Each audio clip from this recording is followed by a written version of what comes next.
Impact segment tonight, U.S. troops in combat and American surveillance controversies. Former Democratic Congressman Leon Panetta has an amazing resume. Chief of Staff to President Clinton, Defense Secretary under President Obama, and the head of the CIA in the same administration. I've known Mr. Panetta for years.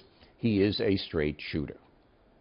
There's no question that not maintaining a true presence in Iraq so that we could continue the momentum towards trying to secure that country and try to hope that it could govern itself in the right way, I think was a mistake.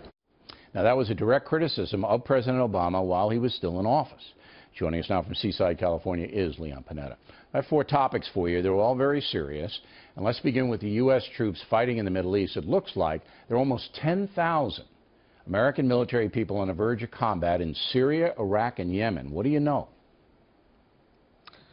Well, those numbers are clearly going up. I know the administration is talking about adding about 1,000 to Syria, and with the numbers that we have on the ground, both in Iraq as well as the fight that's going on in Yemen, we're getting very close to that number. The reality is, if we're going to defeat ISIS, it requires that we provide support for the Iraqis. We are making gains in Mosul. We need to make gains in Raqqa. What we have to do, if we're serious about defeating ISIS, is we have got to move them out of the area and the territory that they were able to acquire. We've got to get rid of the caliphate. Now, our military analyst, Colonel Hunt, says that American troops are direct into fighting now. It's not supporting. It's that they're there. They're fighting with these ISIS people in Mosul. They're going to fight them in Iraq, in Syria, in Raqqa. And so that we're going to start to take casualties, as we saw with the Navy SEAL in Yemen. Do you think the American people are going to be okay with that? Because they don't know what's going on right now. This is an underreported story. Well, I think you're right on that, Bill. I think it would be well if the president might lay a little groundwork with the American people about just exactly what steps we're taking to try to move against ISIS. I think the steps are the right ones. I think Jim Mattis, the new Secretary of Defense, is a tough guy and a smart guy, and I think he's making the right recommendations. But the reality is, anytime you deploy these forces in an area of war, you're taking risks. Yeah, you're going to take some casualties. Now, have you talked to Mattis? Absolutely. Did he give you a call? Have you guys talked? We've had a chance to talk, and I've always had high respect for him. I'm glad. I think he's the right guy. Okay, so Tillerson's over in the Far East now because North Korea is making all kinds of saber-rattling gestures. You know, Trump's not going to have the patience that Obama had with North Korea. Is there anything that we can do to North Korea to dissuade them from their nuclear development and their missile development? Well, you know, I think we're taking the right steps right now. We're deploying THAAD missiles to South Korea in order to protect against this increased threat from missile attacks from North Korea. Yeah, those are defensive missiles, right? Those missiles? That's correct. They're used for defensive purposes. We're increasing our cyber capabilities there, which is also for defensive purposes.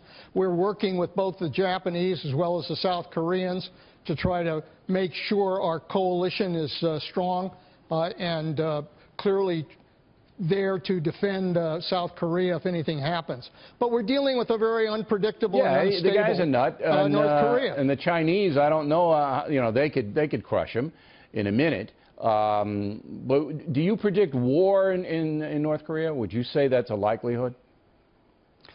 Well, I think right now, if I had to look at you know, the number of hot spots in the world, I think North Korea is near the top because they clearly are unpredictable. They're continuing to develop their missile capability, their ICBM capability. They're working on miniaturizing nuclear weapons. All of those steps are dangerous, but more dangerous than anything is just the fact that this leader is unstable and could engage in provocations that could result in some kind of war. All right. Now, you were the head of the CIA, and so you must be following this surveillance stuff pretty closely. One of the things that bothers me is that General Flynn was caught up on a wiretap with the Russian ambassador, and we assume it was an NSA wiretap because we now know he was in Dominican Republic when the tap occurred. but they're supposed to cut out private citizens, they being the intelligence agencies, and not leak out transcripts of FISA warrant tapping. Am I wrong?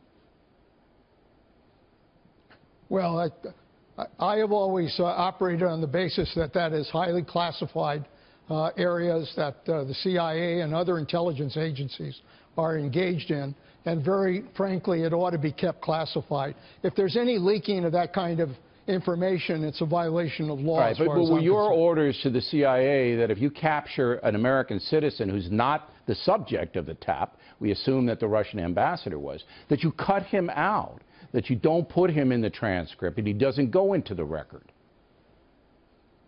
Well, Bill, I don't know what happened in that situation. No. What were your orders, Leon? Your orders. Were your orders to cut out the civilians or not?